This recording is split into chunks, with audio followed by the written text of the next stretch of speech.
Fear says, you're not enough. The walls are too high. The giants are too strong.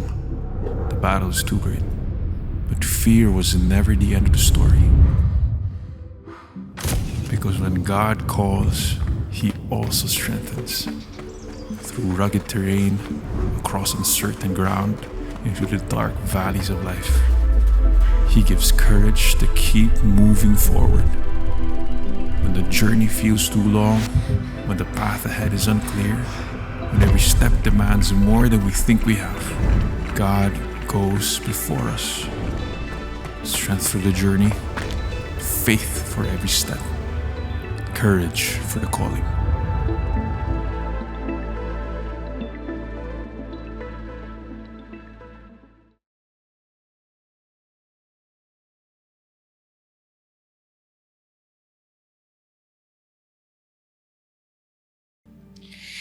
Panginoon, maraming salamat po. Dahil yung bagay na hindi po namin nire-regret na gawin is yung ibigay namin yung buhay namin sa inyo. And today, and nung time na sinurrender namin yung life namin sa inyo, you called us yours, O God. Thank you, Lord, for redeeming us and saving us, O God. Thank you for, even at times we see we are a failure or we feel like a failure, you remind us that the cross is a beautiful reminder of your grace and love for us. Thank you, Lord, because you are more than enough. May you be the one who would speak in the hearts of these people na nandito ngayon. They are here right now to receive your word. Lord, you never fail us, O God. Speak to their hearts, O Lord. Prepare their hearts to receive from you, O God. We love you, Jesus. We honor you. In Jesus' name, amen and amen. Let's open our Bible in Joshua chapter 8.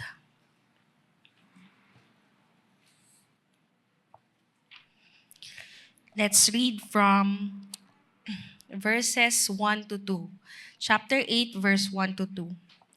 Sabay-sabay po natin basahin. And the Lord said to Joshua, "Do not fear and do not be dismayed. Take all the fighting men with you and arise. Go up to Ai.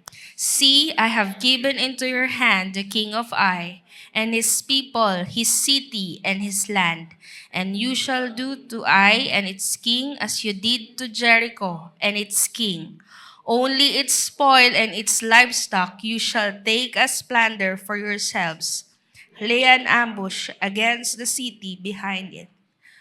This is the word of the Lord. You may now take your seat. Thank you, music team.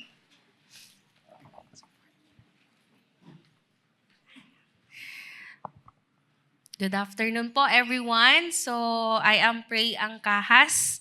Ako po yung real life coordinator. So, if you want to know about real life, you can approach me later. Currently po, may 3 tayong scholars.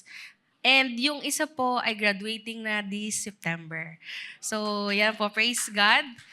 And also po, today is third Sunday of the month. So kapag third Sunday po, meron po tayong tinatawag na Campus Sunday. Dito po natin nilalaan yung panalangin para sa mga campus. So mamaya po, bago ako mag-benediction, ang gagawin po natin is mag-pray ulit. So meron namang mga placards later on at doon po tayo pupunta sa pinakamalapit na placards or signage. So dahil nga po Sunday ngayon ng campus or Campus Sunday, meron po tayong update. Siyempre, bibigyan po natin kayo ng update. So ngayon, ang topic naman po or ang focus po ngayong update natin is about leadership development. So last month na. So, nung last month po ay in-empower po natin itong mga estudyante. Si David, yung nag-transition po kanina, si Zeke, si Christoph, at saka si Emiko na mag-preach ng word ng Panginoon noong Last month, yan. So, yan po yung iba sa kanila ay laking kids church, yung iba ay laking school. Palaki ng nanay at tatay nila. Di-disciple ng kanilang mga magulang. At ito naman pong nasa babang picture, ayan naman po yung ginagawa natin sa Carmona National High School. Yung pong babaeng ito, yan, si Krisha po. Siya po ay isang grade 7 student. So, siya po ay isang halimbawa ng courageous woman talaga kasi she boldly shares Jesus dun sa mga student na pumupunta po dun sa kubo. So, sila po at ang mga kausap po niyan dyan, mga higher level po yan sa kanya, mga grade 9, yung mga kuya yung kausap niya din dyan. So, she leads also through serving, giving, snacks, kasi namimigay tayo, di ba, ng free biscuit sa kanila. And tinutulungan din tayo dun sa life group natin sa Kubo. So, makikita po natin na ito po yung ng Every Nation Campus that we empower students for leadership, integrity, faith, and excellence. O part po niyan is yung leadership development.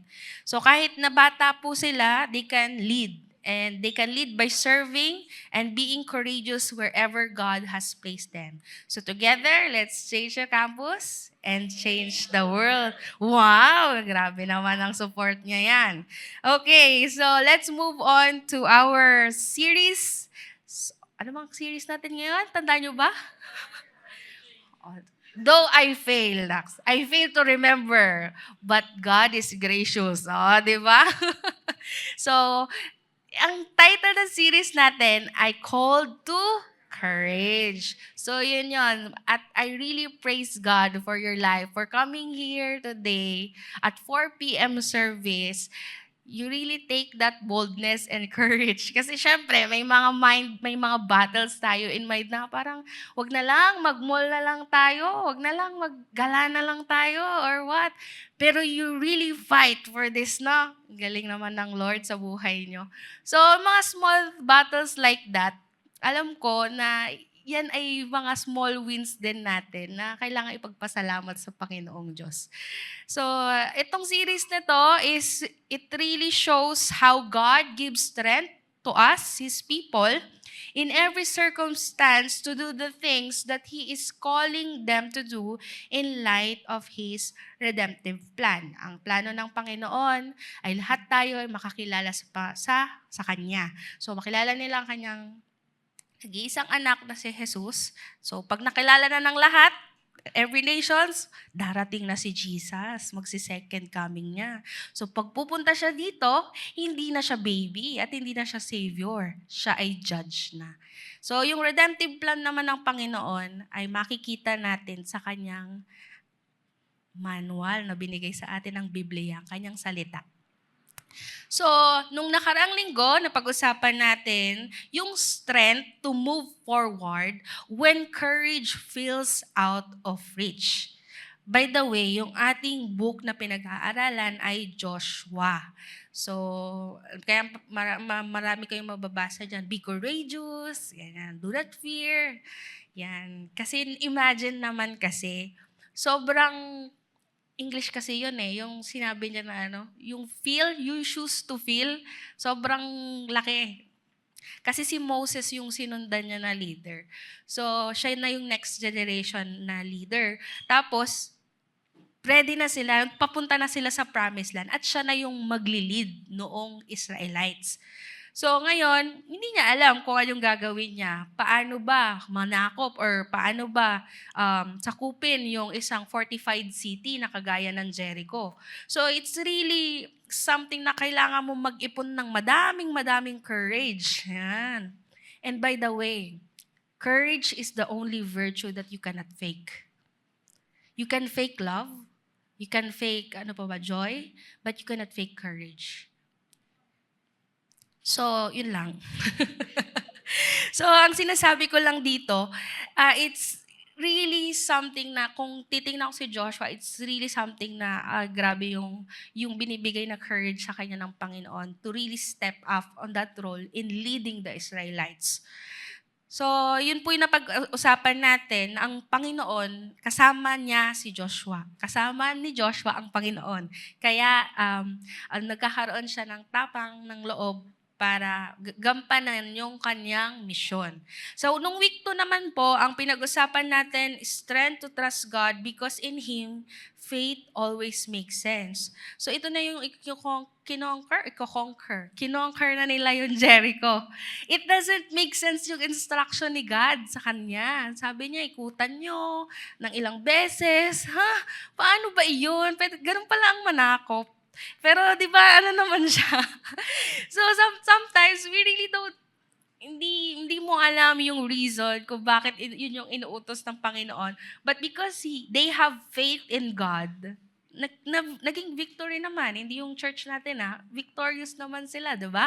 So, ibig sabihin nun, when we really that, ang Lord pa rin ang nagbibigay ng victory. Ang Lord pa rin yung nagbibigay ng strength sa atin para magtiwala tayo sa Kanya. Kasi sometimes, imagine nyo si Noah ba o si Moses? Si Noah yung nag-create ng barko. Hindi pa naman yung nakakakita ng flood. Tsaka wala pang flood control noon. So, di ba? Parang, doesn't make sense. Gagawa akong barko, tapos, di pa naman, ano ba yung ulan? So, amazing lang si God. Kasi kahit na hindi mo alam, it doesn't make sense. Ang Lord ang nagbibigay talaga sa atin din. Kaya pag sinasabi natin, ganito lang yung faith ko. Di ba sinasabi sa word ni God, kahit nga yung kasing liit ng buto ng, ano yun? Ang gagaling naman. So, mustard seed ba yun? So, yun po yun. So, ibig sabihin, ang Lord pa rin ang nagbibigay sa atin ng strength at courage para bigyan tayo ng kakayahan na mapagtagumpayan ang hamon ng buhay. Kasi naniniwala ba kayo na tayo ay nasa labanan? Alam niyo na ba yung kwento ng demonyito? Ay, alam na nila. Kasi before, nag-usap-usap yung mga demonyo. Si Satan nagpatawag ng leadcon ng mga demonyo. Sabi niya, ano kayong pwede natin gawin sa mga Kristiyano? Sabi niya. Kasi pag pinapersecute natin, lalong dumadami. O nga, ano bang pwede mong maisuggest? Pwede nating patayin. Lalong dadami ng mga yan. Ngayon may nakikinig doon na maliit na demonyo. Yun yung tawag sa kanya, demonyito. So, ako po, meron po ako suggestion. Tapos sabi ng demonyito sa kanya, baka pwedeng, kasi maliit lang yung demonyito, ganito lang. Baka pwede pong bulungan natin dun sa tenga nila. Sabihin na nila sana, you are a failure. Wala kang mararating sa buhay. So, sabi ni Satan, maganda yan. Yan na lang gawin natin ngayon. Kaya ngayon po, maraming mga nagkaka-anxiety, depressions, and all, dahil yun po ang strategy na ginawa nila. So, narinig ko, no? Anyway, mas maganda pag si Leo yung Pwede po ba, pastor, pag joke, magtawag ng So, gano'n. So, hindi, pero real talk, ang battlefield na sa mind na right now. Marami kaming mga bata, especially sa Carmona National nakakausap. Sabi na, gusto na nilang mag-quit, ayaw na nila. Ang reason, binubuli, kasi daw maitim. Sabi ko sa kanya, hindi ka maitim. Kayo manggi ka, ganyan ang kulay ng Filipina. Tapos sabi ko sa kanya, kaso po, binubuli pa rin po kasi bababa nga daw yung grades niya. Kaya natin yan, mag-tutorial tayo, ganyan-ganyan. So sometimes, people wanted to quit because of pressure. Sometimes, people fail dahil sa mga circumstances sa buhay nila. Pero may mga reason kung bakit ang mga tao nag-fail, most of the time it's sin. At yun po yung pag-uusapan sa week 3. Ngayon pong araw na to, pag-uusapan po natin kung paano ba tayo magkaroon ng strength to fight again when we experience failures, especially in life. Kung babalik po tayo dun sa text, ito po yung sa Joshua. Ang mission na binigay sa kanya ng Panginoon ay i-conquer yung land, i-possess yung land. Kasi di ba yun ang pangako sa kanila ng Panginoong Jesus, na bibigyan sila ng promised land, land flowing with milk and honey. So sabi sa Joshua 1, kung babasahin niyo po at babalikan niyo po ang inyong Biblia, sabi niya, i-conquer niyo yung land and you have to obey yung sasabihin ng Panginoon. Obey what God would command. Meditate the law of the Lord day and night. So yan yung mission na binigay kay Joshua. So dahil yan yung mission, as a leader, bago ka pa lang na leader, di naman bago, general na daw siya nung nasa wilderness pa. Pero leading the Israelites, different personalities. Though one God, pero alam mong mayroong at mayroong maglilikot dyan. So, tingnan natin, if this mission, talaga bang dire-diretso na victorious ang Israelites in conquering the promised land? So, mapapansin natin, na-conquer na nila. Yan yung first victory na meron sila. Na-conquer nila yung Jericho. So, nasa pa sila, masaya sila, party-party siguro sila. Pero wala naman sa Bible yon. Imagination ko lang. Ngayon, balikan natin sa Joshua chapter 6. Ito ang paalala ng Panginoon sa kanila. Ang sabi ng Panginoon, "And the city and all that is within it shall be devoted to the Lord for destruction." So lahat ay sisirain. So, sino man ang magtago or kumuha ng mga bagay na devoted to destruction, ang mangyayari sa kanila ay magiging distraction din. Made-distract din. At kasi, kaya ito iniiwasan din ng Panginoon. Nag-warning na ang Panginoon na kapag ginawa nyo yan, it make the camp of Israel a thing for destruction and it will bring trouble upon it. Yan ang paalala ng Lord sa Israelites. Huwag kayong kukuha ng spoil, yung anything. Shekels man yan and all. So, yan yung reminder. Pero nanalo pa rin naman sila, di ba? So, ngayon si Joshua, nagre-ready na siya na pumunta sa susunod na sasakupin nilang city.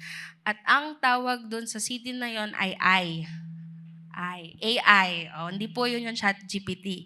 So, yun po yung ating susunod na city na i-conquer. Ngayon po, hindi to alam ni Joshua. Itong verse 1. Chapter 7, verse 1. Diba? After ng victory nila sa Jericho, sabi niya dito, "But the people of Israel broke faith in regard to the devoted things." Remember yung mission ng Lord? Ang sabi niya, you have to conquer the land and obey. Pero sinabi sa verse 1, they broke faith. At sino tong maligalig na to? Ang pangalan niya po ay si Achan. Huwag niyo pong pangalanan yung anak niyo ng Achan, ha? For Achan, the son of Carmi, son of Zabdi, son of Zerah. So they took some of the devoted things. Kaya syempre, nagalit ang Lord.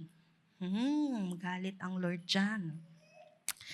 Si Achan, literal po na ang ibig sabihin kasi ng pangalan niya ay troubler. So, yan po yung laging nape-principal sa school, kung may school na po dati. Napapatawag sa guidance office. So, ito po, ang nangyari po dito, so, tayo lang nakakaalam nun nung verse 1. Hindi pa yon alam ni Joshua.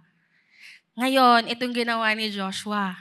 Katapos lang nung nila sa Jericho, nagpatawag siya, tala, paspay nga nung paspay, parang pangit nung paspay. Pascout nung land nung tingnan nyo nga kung so nagpadala siya ng mga spies, boys siguro to. Tapos, nung bumalik sila kay Joshua, sabi nung spy, "Do not have all people go up, but pwede na yung mga 2 or 3,000 ang ipadala mo kasi konti lang naman yung kaya natin yan. Oo, sakupin natin mga 2 to 3K lang ang ipadala mong tao." So, yan. So, yumabang 2 to 3K. Imagine, yung land ng Ai, merong 12,000 yon. At kayang-kaya lang daw yon ng 3,000 tao. 3,000 soldier. So ngayon, itong nangyari. Nagpadala sila ng 3,000 soldier. They fled before the men of Ai at nagsipagtakbo yung 36 at napatay. 36 died. 36 brothers from Israel died. So kung ikaw, si Joshua, it doesn't make sense bakit ka nag-fail. Kasi, dahil nga tayo lang kasi nakakaalam ng verse 1. Hindi naman niya alam na may Achan. So ngayon, sabi niya, bakit? Ano nangyari? Ba't kami nag-fail? Ngayon, kung titingnan natin yung mga principles dito sa Bible, ito yung ginawa ni Joshua. Una, Joshua tore his clothes and fell to the earth on his face before the ark of the Lord until the evening, he and the elders of Israel, and they put dust on their heads. Nagdalamhati po sila. Kasi 36 Israelites ang namatay. So what they did when they fail, number 1 is that they grieve the loss together. Bakit sila? Ano yung loss nila? They were defeated by Ai. 36 po yung namatay. Puro ay yung dulo niya na. So, nawawala na rin sila ng hope na parang it doesn't make sense. Lord, sabi mo, para sa amin yung promised land. Pero bakit natalo kami? It doesn't make sense. So imagine mo 36 nagluluksa kayo. Tapos, Lord, what happened? But I think it's good that hindi ko naman sinabing good na namatayan sila. Ang sinasabi ko lang, na tama naman yung respond nila. When something or someone was lost, you need to grieve. It's a very human response to really grieve. Even Jesus, di ba? Yung favorite, Jesus wept.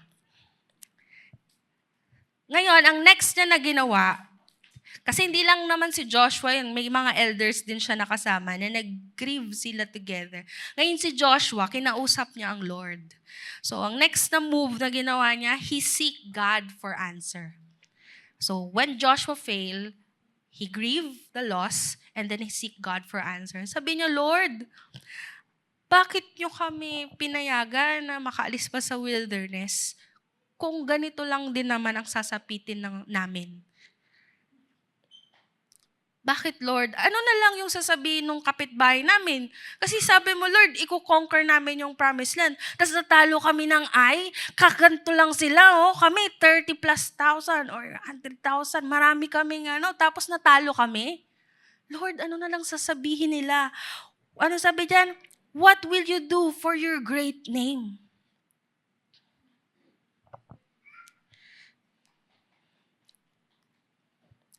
Ngayon, sinagot siya ni God. Sabi ni God sa kanya, nasaan na tayo? Sabi ni Lord sa kanya, tumayo ka. Why have you fallen on your face? Israel has sinned. Oh no. So, hindi alam ni Joshua na nagkasala ang Israel. Nung binabasa ko to, may mga bagay na ikaw, leader, minsan hindi mo alam. May ginagawa na palang kalokohan yung mga members mo. So si Joshua, hindi niya alam.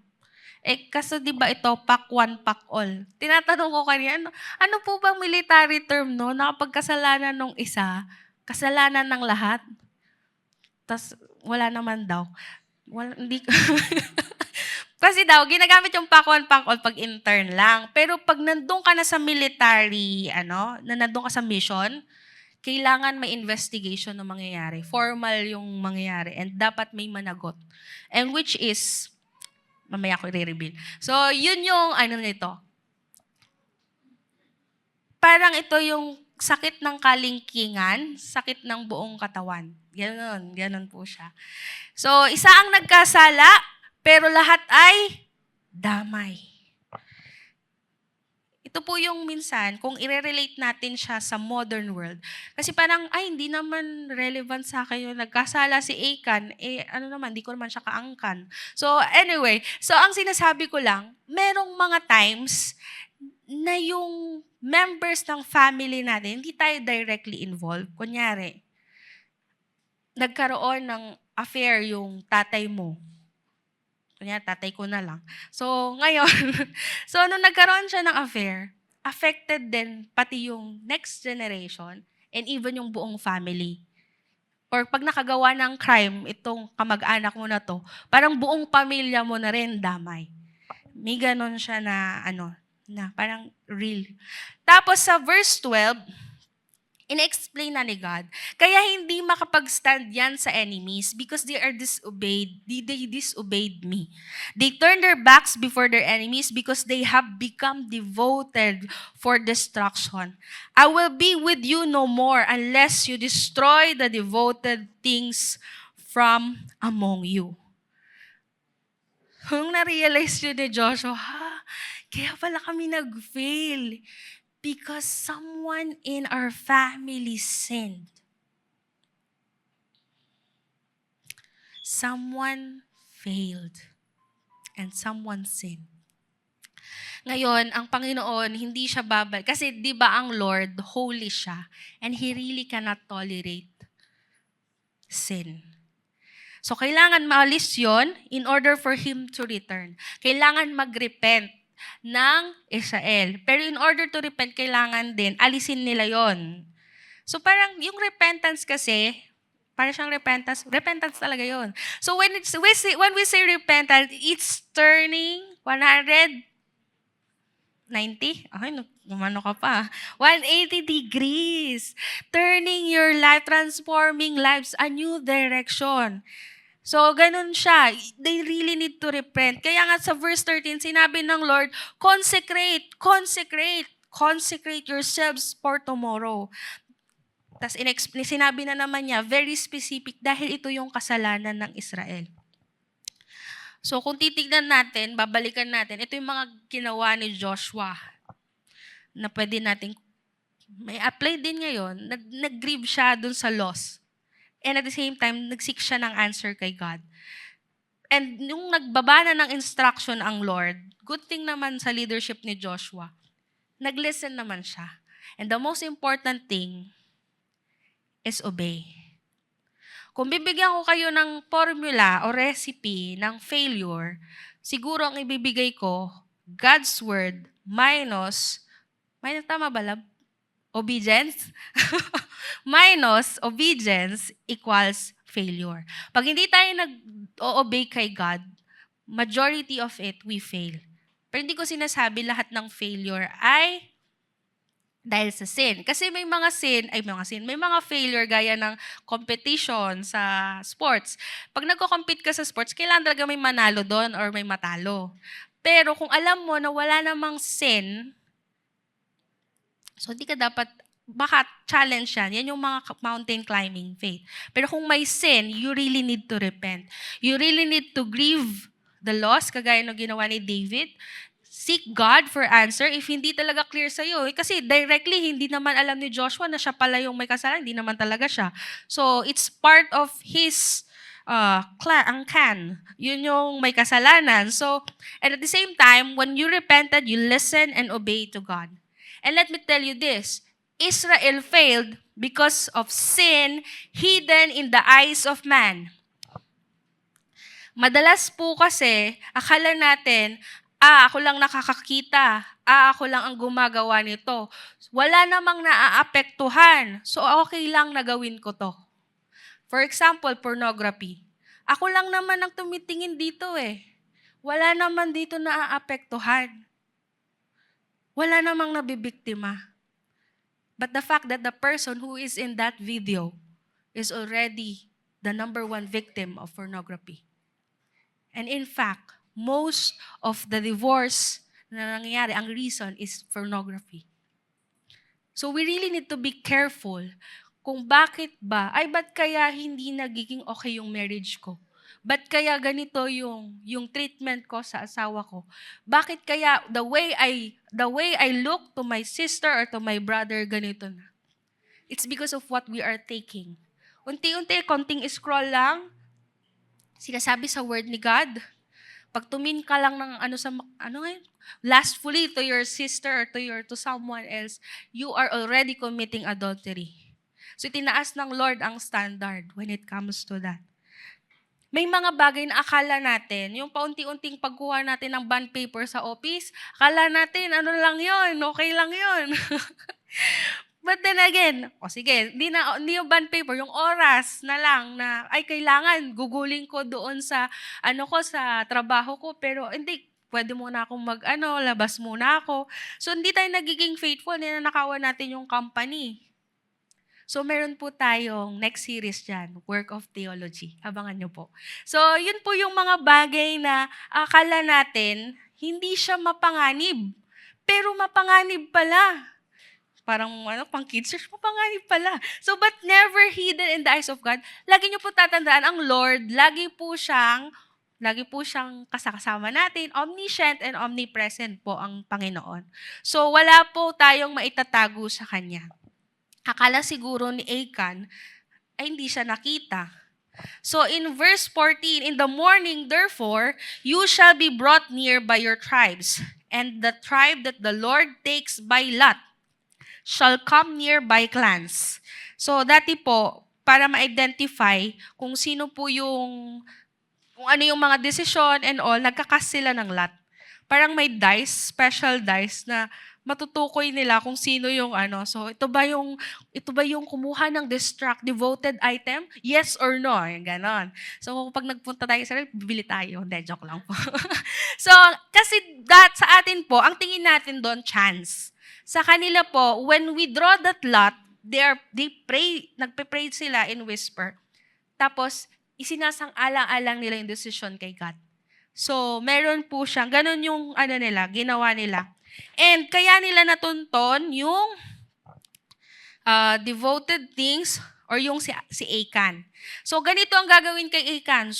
Hindi naman susunugin. Tama nga, sabi niya, he who is taken with the devoted things shall be burned with fire. He and all that he has, because he has transgressed the covenant of the Lord. Grabe, no? Buti na lang di tayo sa Old Testament. Nasa grace na tayo ng Lord. Kasi kung dati siguro, pag hindi kayo nag-tithes, wala na siguro.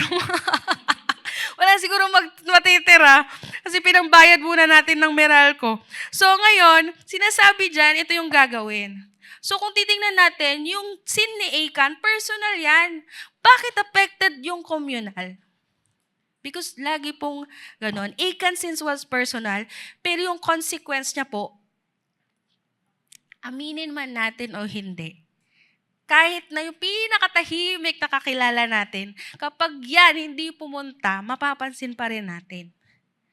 Ang ibig kong sabihin, may consequences lahat ng kasalanan na ginagawa natin. And lahat po ng bagay na nilalagyan natin ng kasalanan, mamamatayan.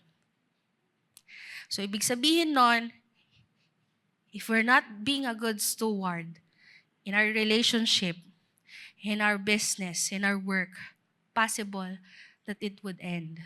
Possible that it would die. In verse 20 to 21, ito na, dahil nadunto na nga kung sino yung kumuha ng devoted things, Achan answered Joshua, truly, I have sinned against the Lord God of Israel, and this is what I did. Ito ginawa ko. Nag-confess naman po si Achan. Sabi niya, I saw among the spoil a beautiful cloak and 200 shekels of silver and a bar of gold weighing 50 shekels. Then I coveted them and took them. At kinuha niya, tinago niya, binaon niya pa sa tent niya. So, minsan, ganito doon tayo sa kasalanan natin at kino-cover up natin instead na i-bring natin into light. So you have to be reminded that hidden sin is never just my sin, because it affects our relationship with God, it affects our relationship with others, and even the next generation will suffer. Ang dami na pong fatherless, ang dami na ring orphans when it comes to the generation na hinahandle natin ngayon sa youth. It's because of the wrong decisions, primarily because of sin. So, hindi lang siya sa generation, hindi, ako lang to. Generation ko lang magsasuffer, ako lang to. Whether we like it or we like it, affected po ang iba. So, we really need to be in God's presence, repent if necessary, and be accountable to community. That's the reason why we always say na, maging part kayo ng small group, kung ayaw nyo ng small group, sa community po na pinakamalapit, pwede po kayong mag-join. O di kaya, kung ayaw nyo sa community, saan pa ba meron? Dito na lang. So if you need prayers, you can come po. So we could pray for you. So you need to be accountable to a community. May mga singles event, may family, may solo parents. Right now po, ang mga solo parents, what they're studying right now is about parenting. Kasi iba ang parenting when it comes pag-iisa lang yung magulang. So yun yung tinatopic nila ngayon. Nag-meet sila every third Sunday. Tapos sa singles naman, meron kayong coaching ng every fourth Sunday ba yan? For women. So, tapos may mga, if you want to be connected, just approach Rona. Or for solo parents naman, pwede naman sina Ate Eileen later on. So, sa Joshua, tuloy natin, why did you bring trouble on us? So, nag-confront na. The Lord brings trouble on you today. Manda ka. Ay, naku talaga. And all Israel stoned him with stones, and they burned them with fire, and stoned them with stones, and they raised over him a great heap of stones. And nung nawala na si Achan, and the Lord turned from his burning anger. Therefore, to this day, the name of that place is called the Valley of Achor. So, umupa naman na yung galit ng Lord. Ngayon, kung ikaw si Joshua, at yun yung nangyari, namatayan kayo ng 36 brothers and sisters, kasama yung angkan ni Achan, or yung si Achan lang, tapos hindi mo alam kung ang Lord, okay na ba talaga si Lord? Bibigay pa rin ba talaga sa amin yung promised land? So, ngayon, titignan mo, nag-disobey ako kay Lord, tapos na-defeat kami si Ai. So, yung conquering the land and obeying God, I think its mission failed. It's a failure. Period. Have you ever experienced failure in life? Parang pang intro ng So, madalas meron tayo as student, meron tayong mga failures, pagsak tayo sa grades, o di kaya, minsan sinabi lang sa atin na, you're a failure. English, nag-away sila. So, huwag na lang ikwento. So, failure po, minsan kasi pinuput na natin ng failure. Tapos na. Minsan, ginagawa rin nating identity. I am a failure. Hi, my name is failure. So, minsan, nagiging identity siya. Na hindi na natin naaalis na, hey, it's just an event that this failed. You failed in exam, but that's not who you are. You're a child of God, remember? So, minsan, kailangan mong i-differentiate na, bagsak ako dito, pero, alam mong, anak ka pa rin ng nanay at tatay mo, anak ka pa rin ng Lord. Yung identity mo, iba dun sa ginagawa mo, dun sa nangyari sa'yo. Or yung mga circumstances na nangyari sa buhay mo. So, buti na lang, hindi siya period. hindi natapos yung verse, ay yung chapter, yung chapter 7, hindi nag-end yung story ni Joshua. Dahil merong Joshua chapter 8. So, how do I find the courage to fight again after these failures? Kung titingnan mo, parang gusto mo na lang matulog habang buhay. Parang ayoko na, Lord. Parang talaga ba? Tagal-tagal ko na sa work, tapos di mo pa ako napopromote. Talaga ba, Lord, yung business ko, kagaya ngayon nung pinalabas kanina, ito na lang yung pangkain ng pamilya ko, tapos wala na akong mukhang iharap. Talaga ba, God? So, paano ba? Na Lord, isang SEM na nga lang, dapat graduate na ako. Na Lord, ang dami mong, moments. Pero sabi ni Lord kay Joshua, do not fear and do not be dismayed.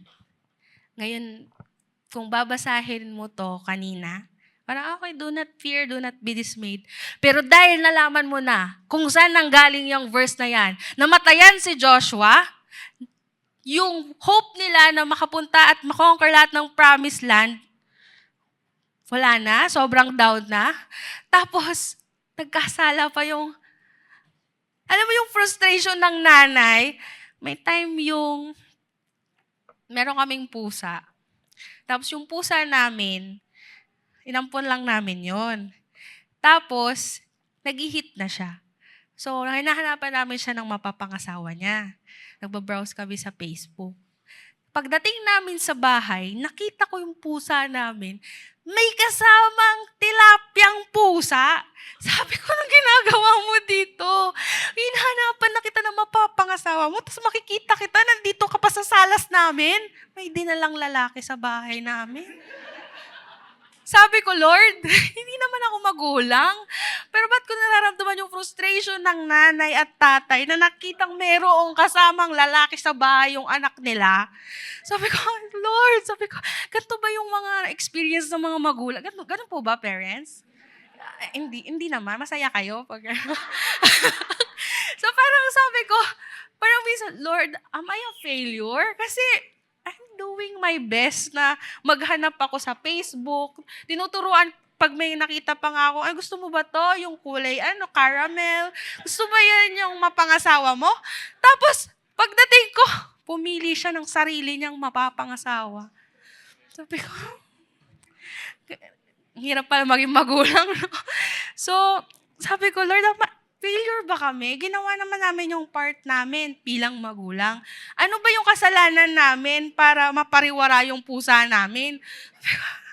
So parang niremind lang ako ni God, alam mo na yung frustration ng mga magulang pag ganun yung, ganun pala sila, sige na nga. Kaya lagi ko nire-remind sa mga estudyante, you have to honor your parents. Pag may gustong manligaw, pakilala mo sa tatay mo, pakilala mo sa nanay mo, ha? Hindi kung saan-saan kayo nagliligawan. Sasabi ko sa kanila yun. Kasi kung allowed naman sila na magka-boyfriend, sige, go, you honor your parents. Kung pinapayagan kayo magka-boyfriend, alam nga naman kaming campus missionary, hindi pwedeng mag-boyfriend. Kasalanan yan, hindi pwedeng ganun.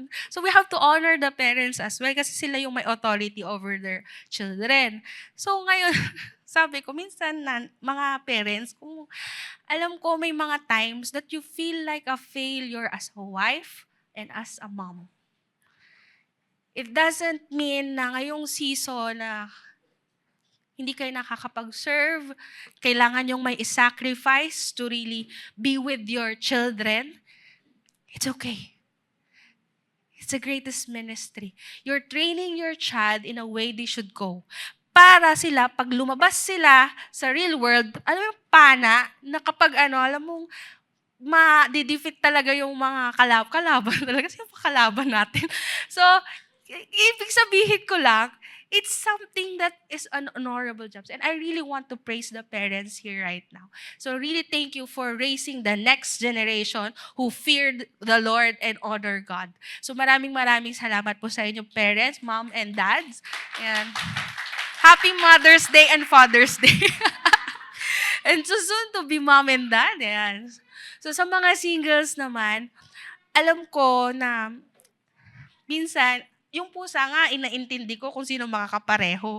Ang Lord may plano din sa inyo. So, ibig sabihin, you just have to wait on God's perfect timing. Kasi baka hindi, huwag kayong mag-stick sa tilapia. Baka may breed yung, baka may breed yung sa inyo. Di ba? Oh. So, nakahanap naman po kami ng pusa, Persian na big bone. So, yun na yung second husband na niya. So, nakakatawa siya, pero in reality, the Lord is also thinking about each and every one of us. Iniisip niya yung kapakanan ninyo. Iniisip niya kung may pambayad pa ba kayo ng matrikula, ng Meralco, may sasakyan kayo pero hindi nyo na nagagamit kasi mataas yung gas. Pero pinagpipray natin yan, nabababa yung gas. So, ang Lord, may plano yan lagi. At ang sinasabi niya sa inyo, do not fear and do not be dismayed. Huwag kayong madismaya, hayaan nyo sila.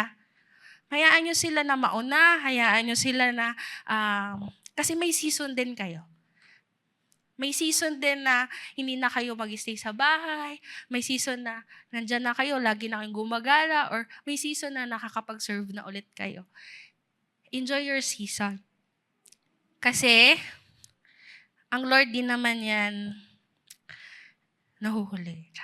At ang Lord, nagbibigay yan ng second chance. Yun yung maganda sa Lord.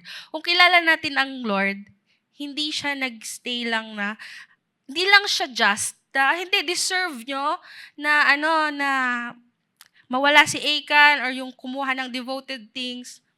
Okay na yon, solve na. Tapos, cancel na natin yung kontrata. Buti na lang hindi kontrata yung ginawa nila. It's a covenant. So, ibig sabihin, tuloy pa rin yung mission. Tuloy pa rin na ibibigay ng Lord ang promised land sa kanila. And tuloy pa rin yung pagsama ng Lord sa kanila. So, God is a God of second chances. Kaya kung titingnan natin sa verse 18, finalo na ng Israel yung mga instruction ng Lord. So, yan po, sa verse 26, pinalo din niya. So, basahin niyo na lang po yan. So, kung mapapansin nyo, kung babalikon ko yung verse, sabi doon, kung naantay lang to ni Achan, yung sinabi, pumayag naman ng Lord sabi niya, its spoil and its livestock you shall take as plunder for yourselves. Ibig sabihin, yung una, yung first fruit kasi nila ang Jericho Kay Lord yon lagi. Pero yung mga susunod na victory nyo, sa inyo na yung spoil. Sa inyo na yung livestock sa mga susunod. Kung naantay lang talaga ni Achan to, sayang. So, yun po yan. And dun nung matapos yung chapter, nag-renew ulit ng covenant si Joshua at ang Israel. Joshua built an altar to the Lord, the God of Israel. So, yun yung ginawa nila Joshua. So, kung titingnan natin at i-analyze natin, makikita natin na yung failure pala, it does not cancel God's purpose for your life. Ang kailangan mo palang gawin is you really have to receive God's grace. Meron naman ang grace ng Lord, available naman siya. Pero bakit hindi natin nire-receive? Any gift, it should be, sige, thank you magkano ba to Lord? Babayaran ko. Ang yaman.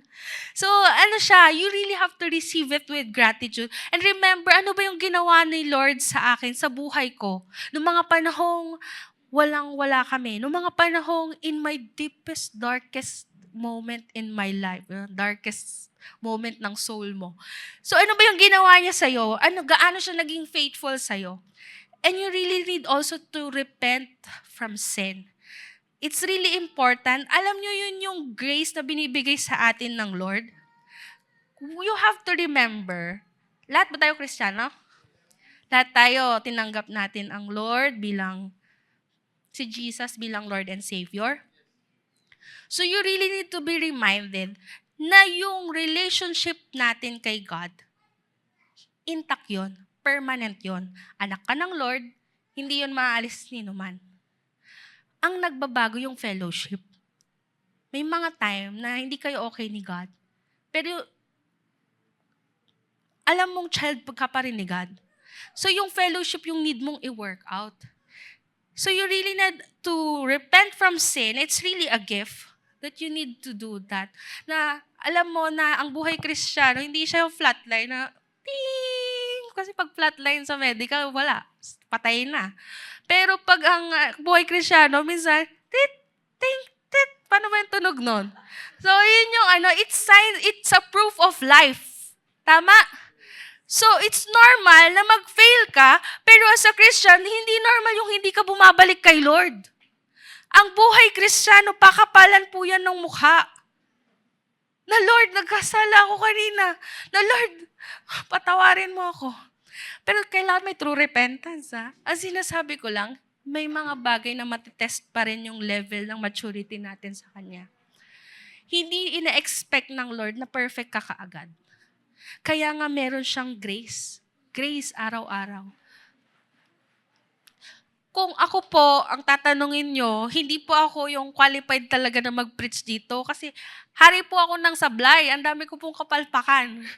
Kanina na nga lang po, pagpunta dito, na yung swelas ko, tapos may nakalimutan na akong basahin na verse.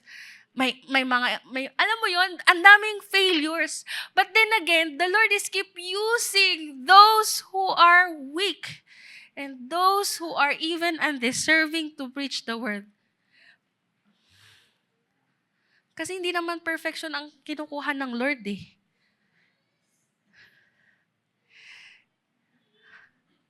May the Lord humble us to repent from all the sin, even the hidden sin that we have. And we have to recognize, pwede mong piliin yung kasalanan mong gagawin. Pero hindi mo mapipili yung consequences nun. Do premarital sex, do anything that you want, but you cannot escape STD. You cannot escape yung consequence ng mga yan. So everything what we do, may consequences yan, especially sin.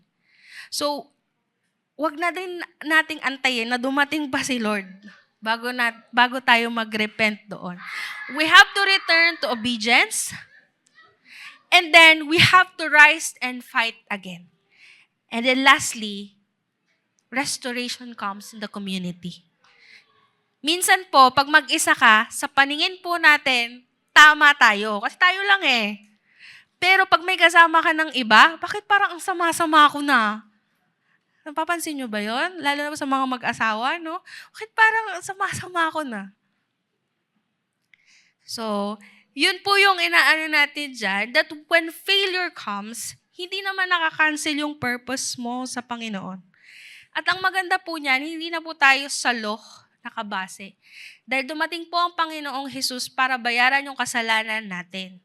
Ngayon po, nandun na po tayo pinatawad na po tayo sa kasalanan na ginawa natin. Lahat po yon pinatawad niya. He set aside, nailing it to the cross. Ganun po yung ginawa niya sa cross. Ngayon, dahil sa ginawa niya sa cross, I think we were able to find the courage to fight again after all these failures that we have. Sabi po dun sa verse, for sin will have no dominion over you, since you are not under law, but under grace. God's mercy is new every morning. Sabi ko kanina, ako po yung pinaka-list na pwedeng mag-preach nito sa inyo. Kasi yung dami ko pong kapalpakan sa buhay. But then again, I have to go back to the truth that I am under grace now. Living in grace, I don't deserve it. May time, actually it's just recent, that my leadership was tested. I really fail as a leader and as a friend. I neglect that someone who's always around. As iba sabi natin, yung hidden sin, pa-expose yan. And it was exposed in our group chat. how how I treated badly that person or I neglected that person. If you are my closest friend, you know me. And you will say, ay, hindi si Pray to. Ma-pride to eh. Sasagot yan. Sasagot yan. But at that moment, alam mo yung, alam mo na, ito na yung season, ito na yung consequence of the sin. And I'm telling you this, being vulnerable, pag sinabing vulnerable, you can use it against me.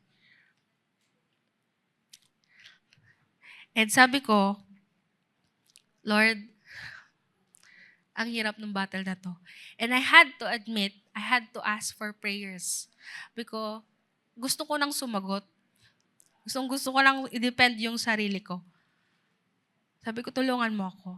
You pray for me. At that moment, I really felt God's presence. Sabi ko, okay. I take that attack, I take that as a person and as a child of God. So inadmit ko that I'm really wrong. I'm sorry. I hurt that person. And I fail as a leader.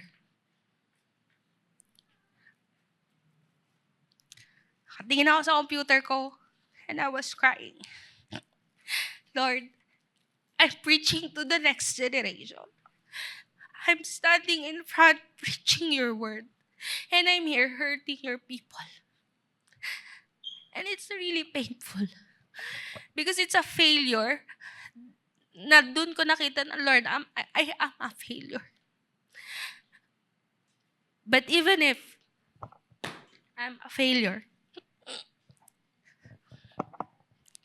at that moment, sabi ko, tanggapin mo because it's a correction. It's a good correction. It doesn't matter if that person, meron ka ring sasabihin sa kanya na hindi maganda. But when you receive correction, sabi ko, Lord, ito pala yung power ng correction. Because all this time, I'm not receiving love. I'm not receiving love pala yung discipline mo din sa mga anak mo. If may pangalan yung ego ko, pangalan niya Achan. And I have to put Achan to death. Denying ourselves, taking up my cross and following Jesus. So I had to grieve over it. Because a part of me died. And that part of me is pride. And that part of me is something that is not worthy to be with the Lord. And ang painful po nung sabi ko, God, tas binigay pa sa akin preaching list ka, failure. Sabi ko, Lord, sabi ko, if I would preach today, I think I cannot give this testimony if we're not okay. Tapos kanina pong umaga, hindi ko talaga magawa tong preaching na to.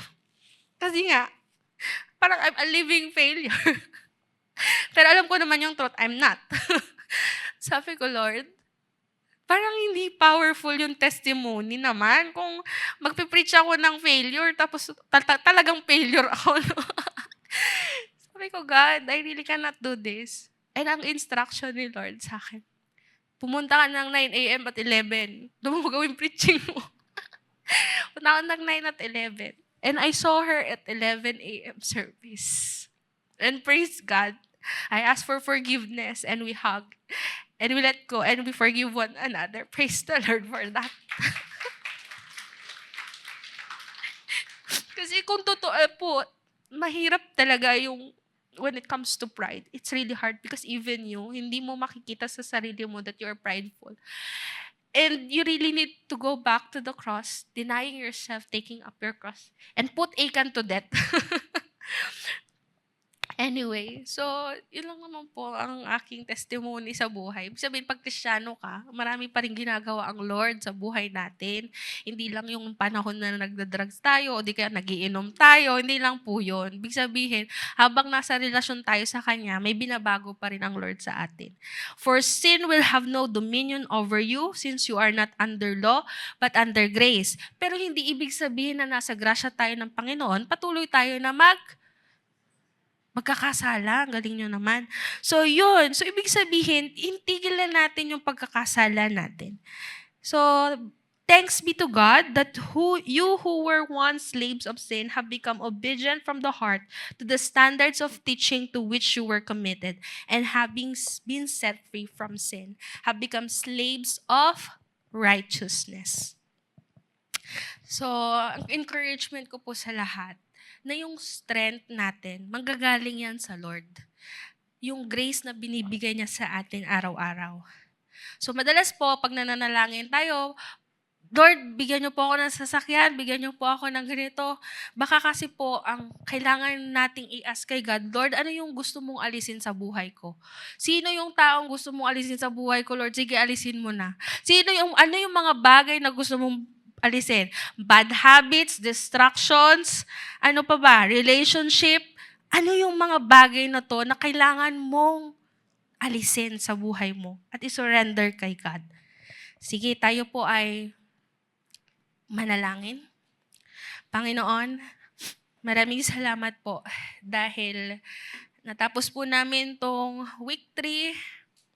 Niredeem niyo po ako, Panginoon. Niredeem niyo rin ang bawat isa na nandito. Binigyan niyo po sila ng courage to face life, Panginoon. May mga moment po sila, God, na kung bibilangin nila from January hanggang July, parang wala pa akong month na parang victorious ako. But Lord, alam ko yung mga calendars nila, nakalagay, puro fail, fail, fail. But I pray, oh Lord, that they will live a life being a child that is forgiven, a child that is redeemed by you, and even yung failure na yan, they would just use it as a stepping stone, oh God, to really empower them to live this life. A life na, alam mong, kahit na ang daming mga hiccups along the way, setbacks, they will come back. Major comeback. So thank you, Lord, for giving them this opportunity to hear from you. Giving them strength, giving them courage to really move forward despite of the things na nangyari, despite sa nangyayari sa family nila, despite sa nangyayari sa office nila, or despite sa nangyayari sa kanilang eskwelahan. I pray, oh Lord, if there are hidden sins that they have in their hearts, oh God, I pray that you would speak in them, Panginoon. Hindi yun, Panginoon, hindi yun dapat nasa kanila, oh God. I pray that they would repent, that they would really go back to you, oh God, that they would receive your forgiveness, that you are a God of second chances, oh Lord. That's what we learned today. And I pray, oh Lord, that this time, as we go back to who you are, that you are a God who is a good, good God, a faithful God, that even if gaganto lang yung faith namin, you would give us the strength to carry on. Thank you, Lord, for the courage to really fight again this battle in our heads, na may mga bagay na dapat naming iwin, yung mga bagay, yung mga lies na pinapakinggan namin, Panginoon. Let us go back to you, Panginoon, that you love us, that you have time for us, that you have someone na ipapakilala din sa amin someday, or you would surround them with people who would encourage them and love them unconditionally. Thank you, Lord, for loving them. We love you, Jesus. In Jesus' name. Amen and amen. Why don't we, sige, give clap kay God. Why don't we take this moment, mga 2 minutes or 3 minutes, to continue to be in an attitude of prayer and pray for the campuses. So punta po kayo sa pinakamalapit na signage or placard nearest you, and then let's pray for this prayer point. So tayo po tayong lahat at punta po tayo for 3 minutes. So someone would gonna pray for our campus. So pag-pray po namin yung resilience ng campus, new opportunities to share, and new volunteer, more serve team, and campus missionaries. So for 3 minutes starts now.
Okay, 10, okay, 7, 6.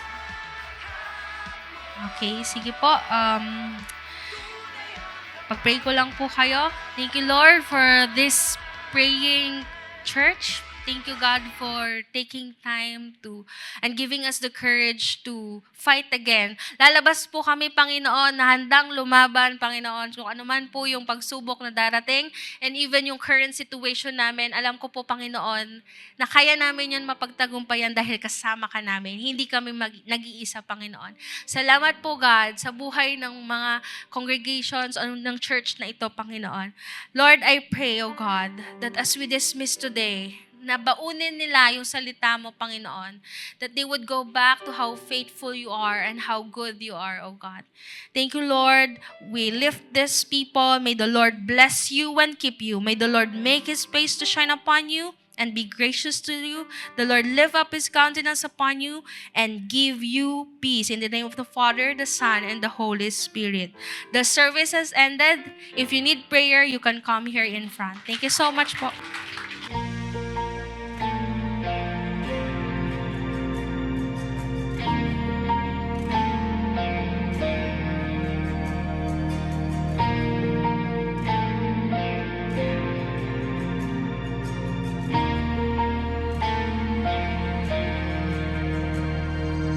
Hide me in your dwelling place as I wait.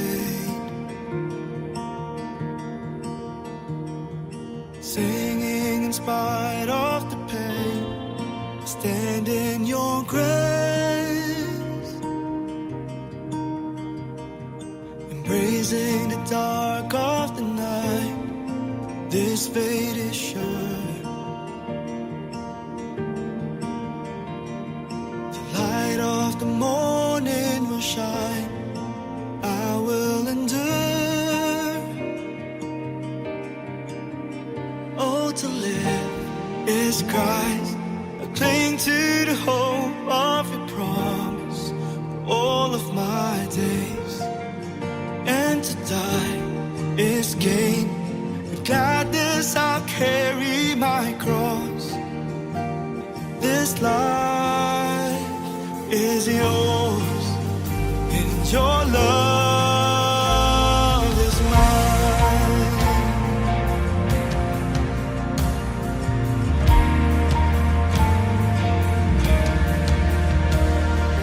Fill me with your delight as I obey.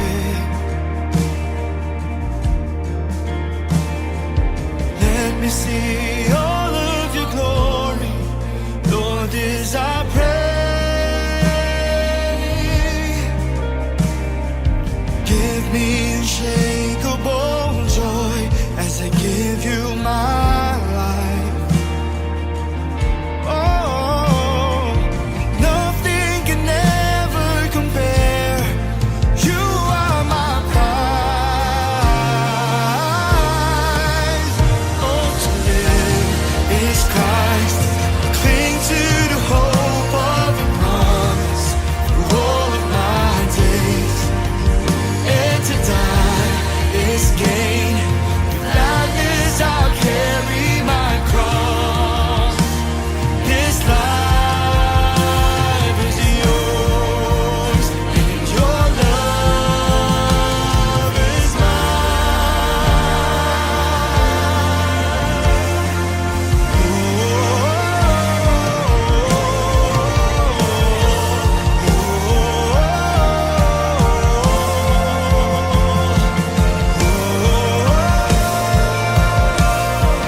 I have decided, yes, I've decided to follow Jesus for all of my days. I have decided, yes, I've decided to follow Jesus for all of my days. I have decided, yes, I've decided to follow Jesus for all of my days. I have decided, yes, I've decided to follow Jesus for all of my days. Oh, to live is Christ. I cling